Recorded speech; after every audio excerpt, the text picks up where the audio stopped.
बिस्मिल्लाहिर्रहमानिर्रहीम। पहले पहले तो हम यहाँ सरापा एहतजाज हैं, क्योंकि यहाँ की करप्ट हुकूमत जो है वो हमें नामंजूर है। क्योंकि आटा महंगा, चीनी महंगी, दाल महंगी, जो खाने की चीज़ें हैं वो महंगी। क्योंकि यहाँ को गरीब आदमी जो है वो एक 500 रुपया जो कमाता है, 500 में क्या होता है? 2 दिन की जो दो वेला है जो वो खाने के लिए एक वेले की भी रोटी नहीं होती है। इसलिए हम आला अदलिया से इल्तिजा करते हैं कि नोटिस लिया जाए, क्योंकि यहाँ करप्ट एसी है, करप्ट डीसी है, यहाँ की करप्ट हुकूमत है, क्योंकि उन्होंने हमें वजूद डाला है।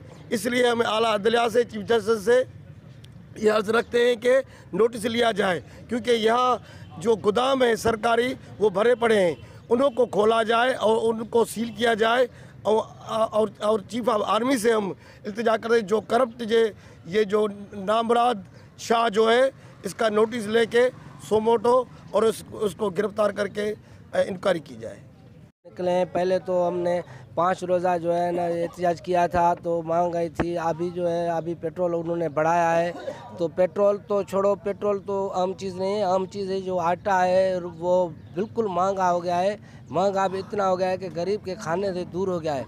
अभी गरीब भूख पे मर रहे हैं। ये मुसलसल एक जालिम हुक्मरान है कि अवाम जो है ना रोडों पे भी निकल रहा है कि अवाम की सुन नहीं रहे। कोई ऐसा दिन आएगा जैसा दिन को श्रीलंका में था, ये ऐसा ही कोई इनकलाब आएगा इंशाल्लाह। ये अवाम निकलेगा भूख पे, अवाम को आटा भी नहीं मिल रहा। मेहरबानी।